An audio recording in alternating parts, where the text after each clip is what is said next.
to die, bro. Just ready to get this shit over with. I'm already shooting at the police and shit and everything, bro. It's over with. It's over with. It's over with. That's a whole body right there, bro. He is speaking to an audience of strangers, not to the police outside, not to the woman he shared a son with. Just come get my son first. Yeah, because y'all nothing. Y'all finna have to kill me, bro. Because I'm gonna shoot at y'all. So y'all might as well finish. I'm not finna shoot right now. Come get my son first. The man on that live stream is Larville Huddleston, and the 2-year-old boy he is asking someone to come get is his son and hers. Her name was Arieuna Reed. She was 23. She worked as a medical assistant at Ascension. She had a business on the side. And that morning, she had done something ordinary. She'd taken her son to soccer practice, then driven him to his father's apartment to drop him off. 911, what is your emergency? Oh my God, they're having a whole shootout. So someone was shot already? So someone shot right now in the parking lot? Yes, in the parking lot dying. I got shot. Okay, hold on 1 second, don't hang up. By the time officers reached that apartment complex, they were not responding to a domestic dispute. They were responding to an active shooter. 2 people would not survive the morning. A third would carry a bullet out of it. And a 2-year-old boy would still be inside when his father picked up his phone and went live. This is Lethal Obsession. Don't forget to subscribe. This is the story of how a routine handoff between 2 parents became a shooting, a standoff, and a broadcast the world was never supposed to see. Her name was Arieuna Reed. Milwaukee, Wisconsin. Arieuna Nicole Reed was the youngest of 3 children, a daughter to Aaron and Tracy Reed, a younger sister to Trenica and Aaron Jr. She graduated from Marshall High School, then went on to Bryant and Stratton College, where she earned her associate degree in medical clinical assisting.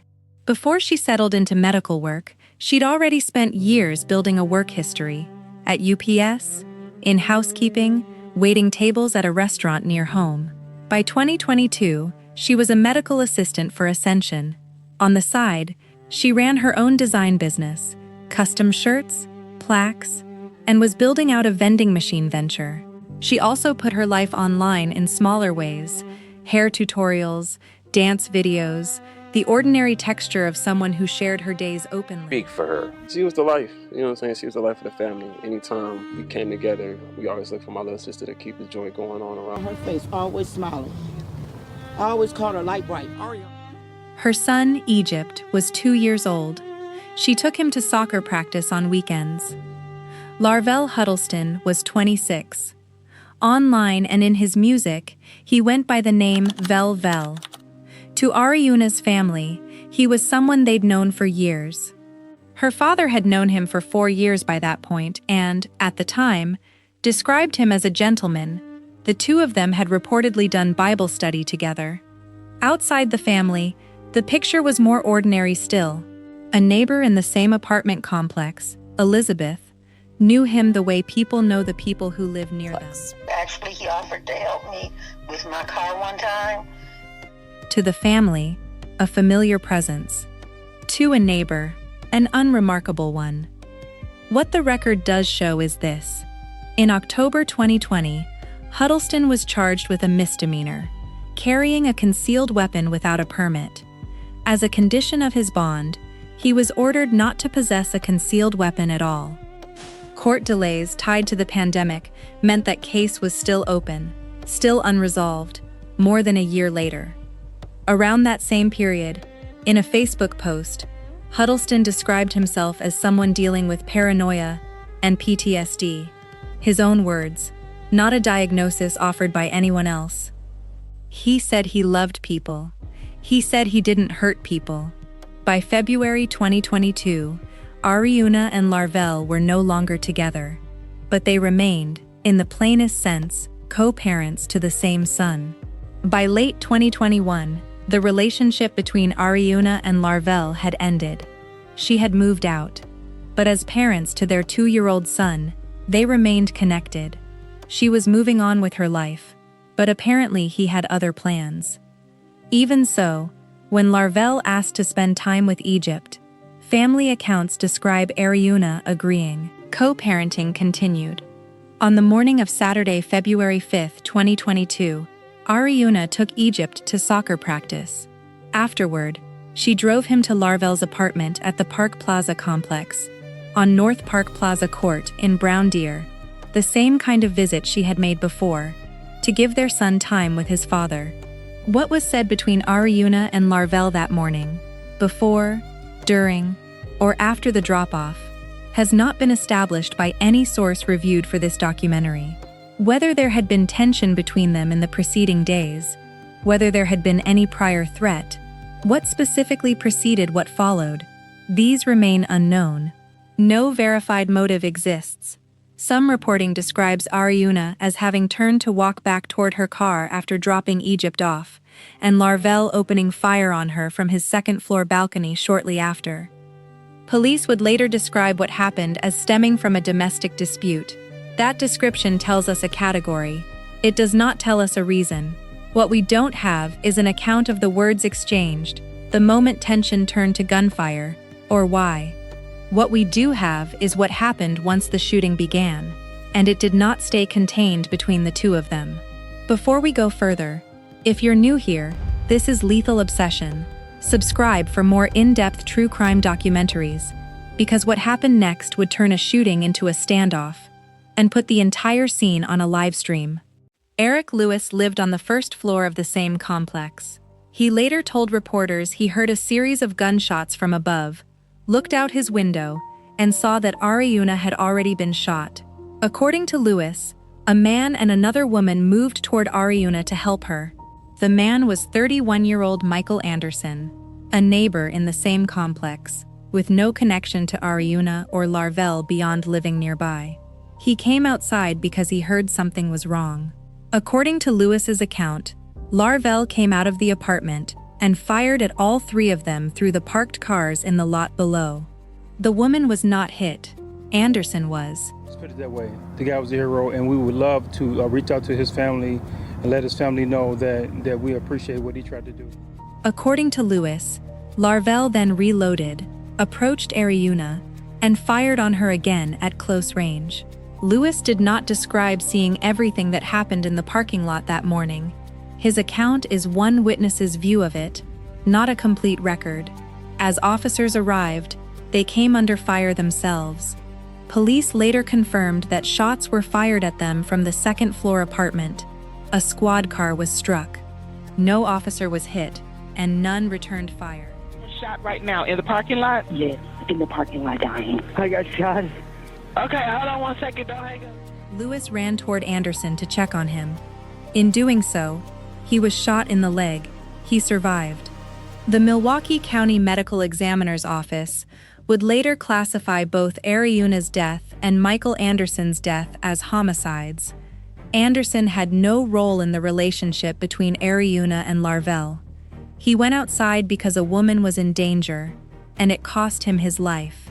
By the time officers reached the building, they were not walking into a domestic dispute. They were walking into an active shooter who had already fired on two people trying to help, in daylight, in a residential parking lot, and who was now firing on them. What had started between two people connected by a 2-year-old boy had already taken a third life and wounded a fourth. It was still not over. Officers surrounded the building. Inside apartment 214, Larvell remained, and so did Egypt. Milwaukee Police, room 214! Open the door! Apartment 214! The standoff began around 10 a.m. and would continue for roughly 2 hours. A tactical team was called in. By approximately 11:30, an armored vehicle was on scene. Residents throughout the 60-unit complex were told to stay inside while officers began clearing the building. At some point that morning, Larvell called Arieuna's parents. My husband and I got a phone call around 10 in the morning, and it was him saying, "It's over, come get Egypt now." The call came from the man who had barricaded himself inside with their son, the same man who had shot Egypt's mother that morning. While the parking lot below was still an active crime scene, Larvell picked up his phone again.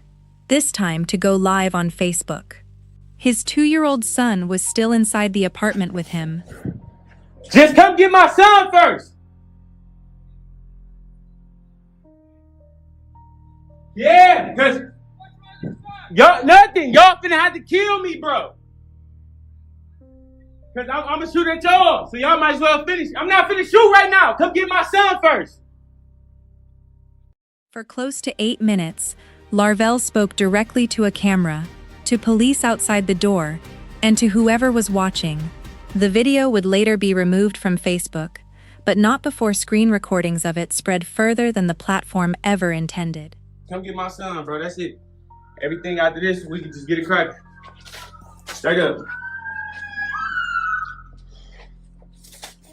I've been being played with mentally, all type of shit, bro. I'm not straight, bro. I'm not crazy, but it's a lot of shit I can't take, bro. Hold on. He talked about what he described as his mental state, the same paranoia and PTSD he had written about more than a year earlier. He said the attention had been too much. He said, more than once, that nothing would justify what he'd done. Like I said, I'm sorry, bro. I be trying, but shit just don't be good enough.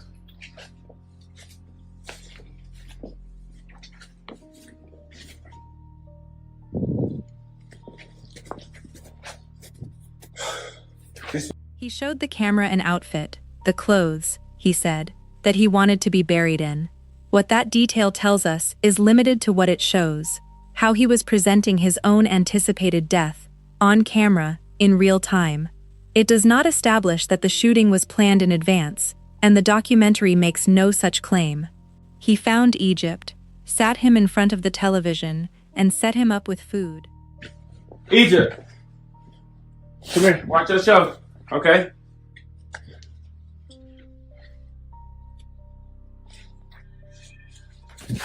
Here, watch yourself. Here, Egypt. Get you some food, huh?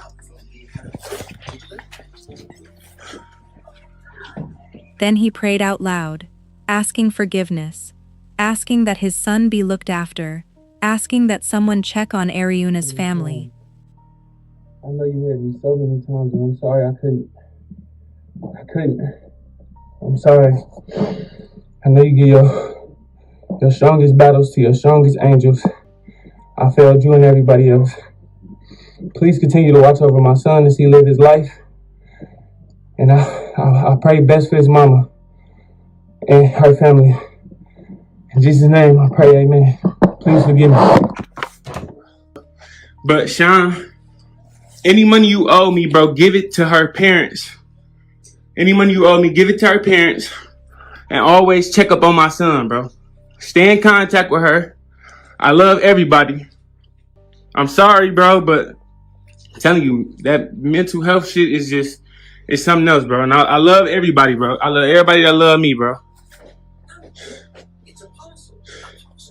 He told police where he was and asked them to come get his son before anything else happened. Hey, I'm in apartment 214. I'm finna kill myself. Just come get my son. We done talking. Straight up. A single shot was heard from inside the apartment. The tactical team made entry. Mr. Milwaukee, police! It's open. Suspect is down. Okay. Not moving. Got one shot to the head. That was the assessment on scene, in the moment. It was not the end of the story.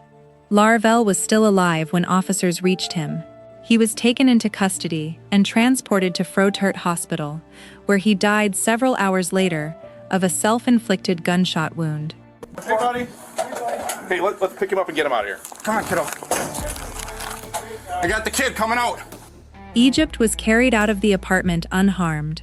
The Wauwatosa Police Department, brought in as the independent investigating agency under Wisconsin law, later confirmed that no Brown Deer officer had fired a shot during the entire standoff. You've now heard what happened inside that apartment, but the story doesn't end at the door. There's a family left raising a 2-year-old boy, and a public reaction to this case that says something on its own. If you want documentaries that go the distance on cases like this, subscribe before we get into it. In the hours after the live stream, public reaction to the case took a shape the family hadn't expected. Online, sympathy gathered around Larvell, around his stated struggles, his final words on camera. Reporting confirms that Arieuna's cousin, Destiny Mull, publicly pushed back on that response at the time, identifying herself as family and directing attention back toward Arieuna. Larvell had said himself, on camera, that nothing would justify what he'd done. In the days that followed, much of the public conversation moved toward him anyway. Right now, my heart is broken, it's torn. I don't sleep at night.